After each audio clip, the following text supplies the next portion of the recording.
ಆಕಾಶವಾಣಿ ಕೇಳಿ. ಪ್ರಸಾರ ಭಾರತೀಯ ಸಂಸ್ಥಾಪನಾ ದಿನದ ಕುರಿತು ಮಾತನಾಡುತ್ತಾರೆ ಪತ್ರಕರ್ತರಾದ ಸುಭಾಷ್ ಹೆಗ್ಡೆ, ಧೂಪದ ಹೊಂಡ.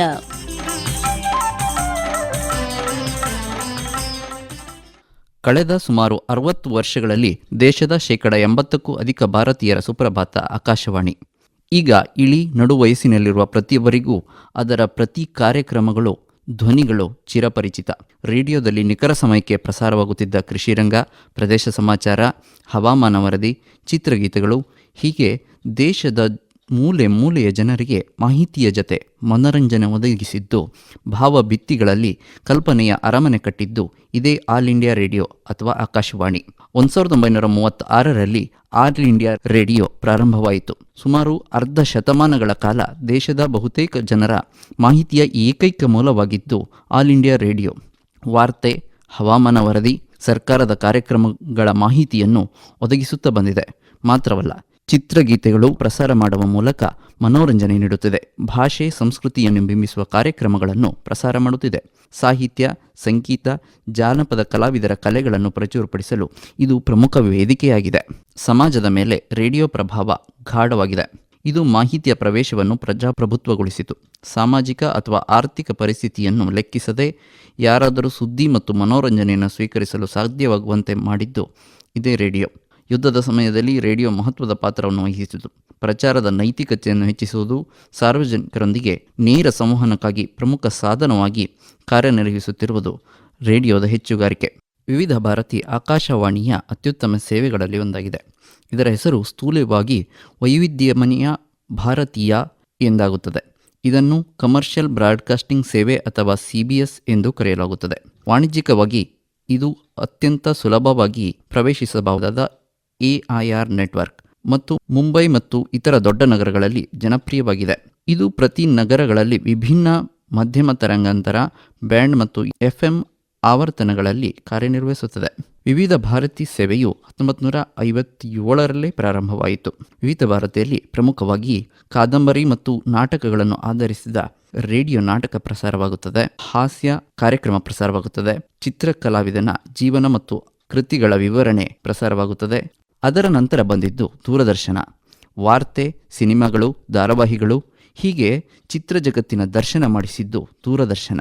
ವಿಭಿನ್ನ ಮನೋರಂಜನೆಯ ಜಗತ್ತನ್ನು ಜನರಿಗೆ ತೋರಿಸಿದ್ದು ಈ ವಾಹಿನಿ. ಈ ಎರಡೂ ಸಂಸ್ಥೆಗಳು ಭಾರತದ ವೈವಿಧ್ಯತೆಯನ್ನು ಸಾರಿ ಐಕ್ಯತೆಯ, ಸಮಗ್ರತೆಯ ಅಡಿಪಾಯ ಹಾಕಿದವು. ಜನರಿಗೆ ನಿಖರ ಮಾಹಿತಿ ಒದಗಿಸಿ ಜಾಗೃತಿ ಮೂಡಿಸಿ ದೇಶದ ಅಭಿವೃದ್ಧಿಗೆ ನಾಂದಿ ಹಾಡಿದವು. ಇವೆರಡೂ ಸ್ವರೂಪದ ಮಾಧ್ಯಮಗಳ ಸಂಯೋಜನೆ ಪ್ರಸಾರ ಭಾರತಿ ಎಂಬ ಸ್ವಾಯತ್ತ ನಿಗಮ ಅಥವಾ ಬ್ರಾಡ್ಕಾಸ್ಟಿಂಗ್ ಕಾರ್ಪೊರೇಷನ್ ಆಫ್ ಇಂಡಿಯಾ. ಇದುವರೆಗೆ ಕೇಂದ್ರ ಮಾಹಿತಿ ಮತ್ತು ಪ್ರಸಾರ ಇಲಾಖೆಯ ಭಾಗವಾಗಿದ್ದ ಆಕಾಶವಾಣಿ ಹಾಗೂ ದೂರದರ್ಶನ ಸಂಸ್ಥೆಗಳಿಗೆ ಸ್ವಾಯತ್ತತೆಯ ಸ್ವಾತಂತ್ರ್ಯ ನೀಡಿ ಮಾಹಿತಿ ತಂತ್ರಜ್ಞಾನ ಯುಗಕ್ಕೆ ತೆರೆದುಕೊಳ್ಳುವಂತೆ ಮಾಡಿದ್ದು ಪ್ರಸಾರ ಭಾರತಿ ಎಂಬ ವಿಶ್ವದ ದೊಡ್ಡ ಬ್ರಾಡ್ಕಾಸ್ಟಿಂಗ್ ಸಂಸ್ಥೆ.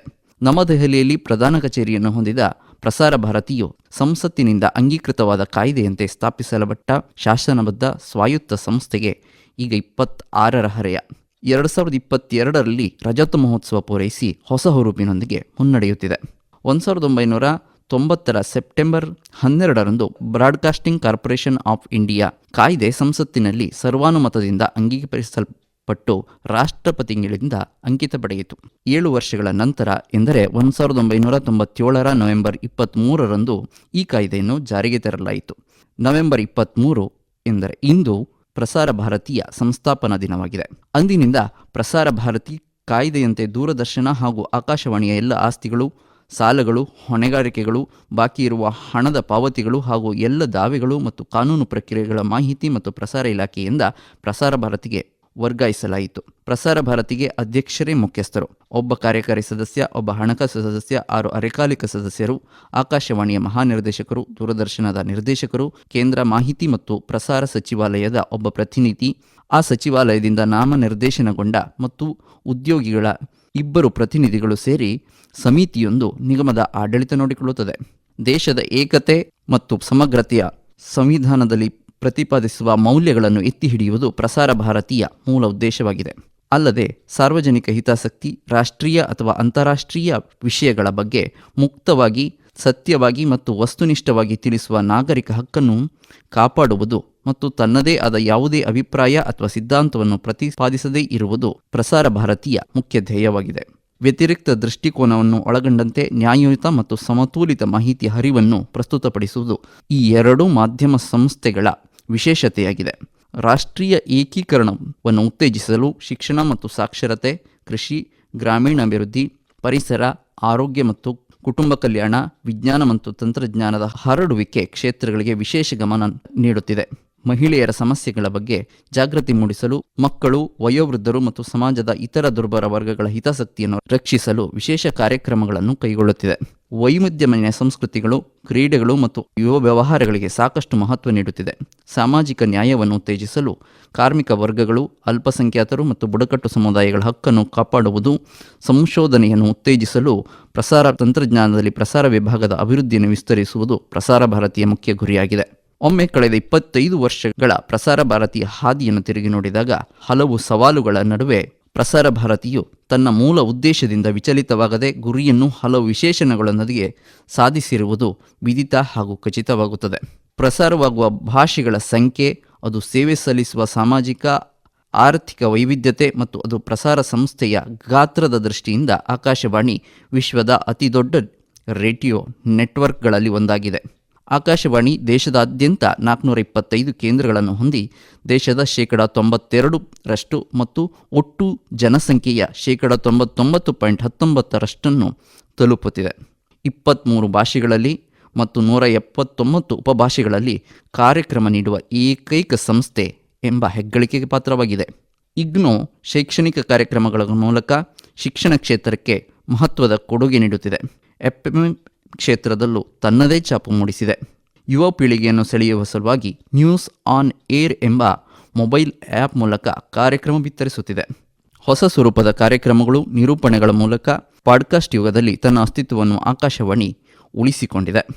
ದೇಶದ ಏಕೈಕ ಉಚಿತ DTH ವ್ಯವಸ್ಥೆಯನ್ನು ದೂರದರ್ಶನ ನೀಡುತ್ತಿದೆ.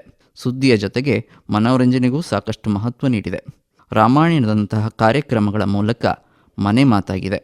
ಭಾರತದ ಕೋಟ್ಯಂತರ ಜನರ ಹೃದಯ ಬಡಿತದಂತಿರುವ ಕ್ರಿಕೆಟ್ ಲೈವ್ ವೀಕ್ಷಣೆಗೆ ಅವಕಾಶ ಮಾಡಿಕೊಡುತ್ತಿದೆ. DD ನ್ಯೂಸ್ 31 ಸಕ್ರಿಯ ಪ್ರಾದೇಶಿಕ ಸುದ್ದಿ ಘಟಕಗಳು, ಬ್ಯೂರೋಗಳನ್ನು ಹೊಂದಿದ್ದು ಅವುಗಳು 145ಕ್ಕೂ ಹೆಚ್ಚು ಸುದ್ದಿ ಬುಲೆಟಿನ್ಗಳನ್ನು 25ಕ್ಕೂ ಹೆಚ್ಚು ಉಪಭಾಷೆಗಳಲ್ಲಿ ಪ್ರಸಾರ ಮಾಡುತ್ತಿವೆ. ಒಟ್ಟಾರೆ ಪ್ರತಿದಿನ 50 ಗಂಟೆಗಳಿಗೂ ಹೆಚ್ಚು ಬುಲೆಟಿನ್ಗಳನ್ನು ಮತ್ತು ಕಾರ್ಯಕ್ರಮಗಳನ್ನು ದೂರದರ್ಶನ ಪ್ರಸಾರ ಮಾಡುತ್ತಿದೆ. ಪ್ರಾದೇಶಿಕ ಸುದ್ದಿಗಳ ಜೊತೆಗೆ ವಿಜುವಲ್ ಫೀಡರ್ಗಳು, ವಿಶೇಷ ಪ್ರೋಗ್ರಾಮಿಂಗ್ಗಳು DD ನ್ಯೂಸ್ ಮತ್ತು DD ಇಂಡಿಯಾ ಒದಗಿಸುತ್ತಿದೆ. DD ನ್ಯೂಸ್ ನೆಟ್ವರ್ಕ್ಗಾಗಿ 900ಕ್ಕೂ ಹೆಚ್ಚು ಸ್ಟ್ರಿಂಜರ್ಗಳು ದೇಶದಾದ್ಯಂತ ಎಲ್ಲ ಜಿಲ್ಲೆಗಳಲ್ಲಿ ಕೆಲಸ ಮಾಡುತ್ತಿದ್ದಾರೆ. DD ನ್ಯೂಸ್ ಮತ್ತು DD ಇಂಡಿಯಾ ಪ್ರಸಾರ ಭಾರತೀಯ 2 ಸುದ್ದಿ ವಾಹಿನಿಗಳು, ಭಾರತದ ಸಾರ್ವಜನಿಕ ಸೇವಾ ವಾಹಿನಿಗಳಾಗಿವೆ. 2 ಸುದ್ದಿ ಚಾನೆಲ್ಗಳು ವಾರದ 7 ದಿನ 24 ಗಂಟೆ ಆಧಾರದ ಮೇಲೆ ಕಾರ್ಯನಿರ್ವಹಿಸುತ್ತವೆ. ದೇಶದ ಜನರಿಗೆ ಮತ್ತು ವಿದೇಶದಲ್ಲಿರುವ ವೀಕ್ಷಕರಿಗೆ ಸುದ್ದಿ ಮತ್ತು ಪ್ರಚಲಿತ ವಿದ್ಯಮಾನಗಳನ್ನು ತಲುಪಿಸಲು ಕ್ರಮವಾಗಿ ಹಿಂದಿ, ಇಂಗ್ಲಿಷ್ ಭಾಷೆಗಳಲ್ಲಿ ಕಾರ್ಯಕ್ರಮಗಳನ್ನು ನೀಡುತ್ತಿವೆ. DD ಇಂಡಿಯಾವನ್ನು ನ್ಯೂಸ್ ಮತ್ತು ಕರೆಂಟ್ ಅಫೇರ್ಸ್ ಚಾನೆಲ್ ಆಗಿ ಪ್ರದರ್ಶಿಸಲು ಪ್ರಾರಂಭಿಸಲಾಗಿದೆ. ಅಕ್ಟೋಬರ್ 2020ರಲ್ಲಿ ಚಾನೆಲ್ ಹೈ ಡೆಫಿನಿಷನ್ ಪ್ಲಾಟ್ಫಾರ್ಮ್ಗೆ ಸ್ಥಳಾಂತರಗೊಂಡಿತು. BARC ಇಂಗ್ಲಿಷ್ ನ್ಯೂಸ್ ಒಂದು ನ್ಯೂಸ್ ಚಾನೆಲ್ ಆಗಿದೆ. ಇದು ಇತರ ಉನ್ನತ ಖಾಸಗಿ ಇಂಗ್ಲಿಷ್ ಸುದ್ದಿವಾಹಿನಿಯೊಂದಿಗೆ ಸ್ಪರ್ಧೆ ನೀಡುತ್ತಿದೆ. ಗಾರ್ಡಿಯನ್ ರಿಂಗ್ ಹೆಸರಿನ ವಿಶೇಷ ಕಾರ್ಯಕ್ರಮದ ಮೂಲಕ ಚಾನೆಲ್ 2022ರಲ್ಲಿ ಅಂತಾರಾಷ್ಟ್ರೀಯ ಯೋಗ ದಿನದಂದು 180ಕ್ಕೂ ಹೆಚ್ಚು ದೇಶಗಳಿಂದ ಯೋಗ ಕಾರ್ಯಕ್ರಮಗಳನ್ನು ನೇರ ಪ್ರಸಾರ ಮಾಡಿತು. DD ನ್ಯೂಸ್ ವಿಂಗ್ ತನ್ನ ಸಹೋದರ ಚಾನೆಲ್ಗಳಿಗಾಗಿ ಸುದ್ದಿ ವಿಷಯಗಳನ್ನು ಸಿದ್ಧ ಮಾಡಿಕೊಡುತ್ತದೆ. ಎಂದರೆ DD ಉರ್ದು, DD ಸ್ಪೋರ್ಟ್ಸ್ಗಳಿಗೆ ಸುದ್ದಿ ನೀಡುತ್ತದೆ. ಡಿಜಿಟಲ್ ಸಾಮಾಜಿಕ ಮಾಧ್ಯಮ ಕ್ಷೇತ್ರದಲ್ಲಿನ ಇತ್ತೀಚಿನ ಬೆಳವಣಿಗೆಗಳಿಗೆ ಅನುಗುಣವಾಗಿ DD news, DD India network ತನ್ನ ವೆಬ್ಸೈಟ್ ಮತ್ತು ಫೇಸ್ಬುಕ್, ಇನ್ಸ್ಟಾಗ್ರಾಮ್ ಮತ್ತು ಯೂಟ್ಯೂಬ್ಗಳಿಗೂ ಪ್ರವೇಶಿಸಿ ಡಿಜಿಟಲ್ ಪ್ಲಾಟ್ಫಾರ್ಮ್ಗಳಲ್ಲಿ ತನ್ನ ಬಲವಾದ ಅಸ್ತಿತ್ವವನ್ನು ಸ್ಥಾಪಿಸಲು ಸಮರ್ಥವಾಗಿದೆ. ಆಧುನಿಕ ಜಾಹೀರಾತು ಪ್ರಪಂಚಕ್ಕೆ ಅಡಿಪಾಯ ಹಾಕಿದ್ದು ಇದೇ ದೂರದರ್ಶನ. ಖಾಸಗಿ ಮಾಧ್ಯಮ ಯುಗದಲ್ಲಿ ಜಾಹೀರಾತು ದೊಡ್ಡ ಉದ್ಯಮವಾಗಿ ಬೆಳೆದಿದೆ. ಅದಕ್ಕೆ ಮೂಲ ಪ್ರೇರಣೆಯಾಗಿದ್ದು ದೂರದರ್ಶನ. ಇಷ್ಟೇ ಅಲ್ಲದೆ ಇತ್ತೀಚೆಗೆ ಬಂದ ಕೋವಿಡ್ ಸಂದರ್ಭದಲ್ಲಿ ಪ್ರಸಾರ ಭಾರತಿಯ ಅಡಿಯಿರುವ ಆಕಾಶವಾಣಿ ಹಾಗೂ ದೂರದರ್ಶನ ಮಾಧ್ಯಮಗಳು ಕೈಗೊಂಡ ಕಾರ್ಯಗಳು ಅಪೂರ್ವವಾದದ್ದು. ವೈದ್ಯರೊಂದಿಗೆ ನೇರ ಸಂವಹನ, ಶಿಕ್ಷಣ ತಜ್ಞರೊಂದಿಗಿನ ಮಾತುಕತೆ ಮುಂತಾದ ಕಾರ್ಯಕ್ರಮಗಳಿಂದ ಜನರಿಗೆ ಅನುಕೂಲವಾಗುವ ಕೆಲವು ವಿಷಯಗಳನ್ನು ಪ್ರಸಾರ ಮಾಡಲಾಯಿತು. ರೋಗದ ಭಯದಿಂದ ಜನ, ಮಕ್ಕಳು ಮನೆಯಿಂದ ಹೊರ ಬೀಳಲಾಗದ ಪರಿಸ್ಥಿತಿ ಇತ್ತು. ಆಗ ಪಠ್ಯಕ್ರಮದ ಪಾಠಗಳನ್ನು ಮನೆಗಳಿಗೆ ತಲುಪಿಸಿ ಮಕ್ಕಳ ಓದಿಗೆ ಆಧಾರವಾಗಿದ್ದು ಆಕಾಶವಾಣಿ ಹಾಗೂ ದೂರದರ್ಶನ. ಇಂದಿಗೂ ಆಕಾಶವಾಣಿ ಹಾಗೂ ದೂರದರ್ಶನಗಳಲ್ಲಿ ಶಾಲೆಯ ಅಧಿಕೃತ ಪಠ್ಯಗಳು ಪ್ರಸಾರವಾಗುತ್ತಿವೆ. ಇಂದಿಗೂ ಮೊಬೈಲ್ ನೆಟ್ವರ್ಕ್ ತಲುಪದ ಕುಗ್ರಾಮಗಳಿಗೆ ರೇಡಿಯೋ ತರಂಗಾಂತರಗಳು ತಲುಪುತ್ತಿವೆ. ಸರ್ಕಾರದ ಆದೇಶಗಳು, ದೇಶ ರಾಜ್ಯಗಳ ಬೆಳವಣಿಗೆಗಳು, ಒಟ್ಟಿನಲ್ಲಿ ಸಮಾಜದ ಮುಖ್ಯವಾಹಿನಿಯ ಬೆಳವಣಿಗೆಗಳನ್ನು ಅಂಥ ಲಕ್ಷಾಂತರ ಬಡ ಕುಟುಂಬಗಳಿಗೆ ತಲುಪಿಸುತ್ತಿರುವುದು ಆಕಾಶವಾಣಿ ಹಾಗೂ ದೂರದರ್ಶನ. ಪ್ರಸಾರ ಭಾರತಿ ಎಂಬ ಸ್ವಾಯತ್ತ ಸಂಸ್ಥೆ ಇಲ್ಲದೆ ಹೋಗಿದ್ದರೆ ಆಧುನಿಕ ಸವಾಲುಗಳಿಗೆ ಆಕಾಶವಾಣಿ, ದೂರದರ್ಶನಗಳು ಇಷ್ಟು ಸುಲಲಿತವಾಗಿ ತೆರೆದುಕೊಳ್ಳಲು ಸಾಧ್ಯವಾಗುತ್ತಿರಲಿಲ್ಲವೇನೋ ಎನ್ನಿಸುತ್ತದೆ. ಖಾಸಗಿ ಸುದ್ದಿವಾಹಿನಿಗಳು, ಮನೋರಂಜನಾ ಚಾನೆಲ್ಗಳ ಅಬ್ಬರ ದೂರದರ್ಶನ, ಆಕಾಶವಾಣಿಗೆ ಸವಾಲೊಡ್ಡುತ್ತಿರುವುದು ಸುಳ್ಳಲ್ಲ. ಆದರೆ ಸ್ಪಷ್ಟ ಹಾಗೂ ನಂಬಲರ್ಹ ಮಾಧ್ಯಮವಾಗಿ ಇನ್ನೂ ಆಕಾಶವಾಣಿ, ದೂರದರ್ಶನ ಎಂಬ ಪ್ರಸಾರ ಭಾರತಿ ಎರಡು ಕಣ್ಣುಗಳು ತಮ್ಮ ಘನತೆಯನ್ನು ಉಳಿಸಿಕೊಂಡಿವೆ ಎಂಬುದನ್ನು ಗಟ್ಟಿಯಾಗಿ ಹೇಳಲು ಯಾವುದೇ ಸಂಶಯವಿಲ್ಲ. ನೈಜ ಸಮಯದ ಆಧಾರದ ಮೇಲೆ ಅಧಿಕೃತ ಸುದ್ದಿ ಬೆಳವಣಿಗೆಗಳೊಂದಿಗೆ ಲಕ್ಷಾಂತರ ಅನುಯಾಯಿಗಳನ್ನು ಹೊಂದಿದೆ. ಇಂದು ಮಾಹಿತಿ ತಂತ್ರಜ್ಞಾನ ಯುಗ. ಬೆರಳ ತುದಿಯಲ್ಲಿ ಮಾಹಿತಿ ಸಿಗುವ ಕಾಲ. ದೇಶದ ಯಾವುದೋ ಮೂಲೆಯಲ್ಲಾಗುವ ಘಟನೆಗಳು ಅರೆ ಕ್ಷಣಗಳಲ್ಲಿ ತಲುಪುತ್ತಿವೆ. ಜತೆಗೆ ಸುಳ್ಳು ಮಾಹಿತಿಗಳು ಕೋಲಾಹಲ ಸೃಷ್ಟಿಸುತ್ತವೆ.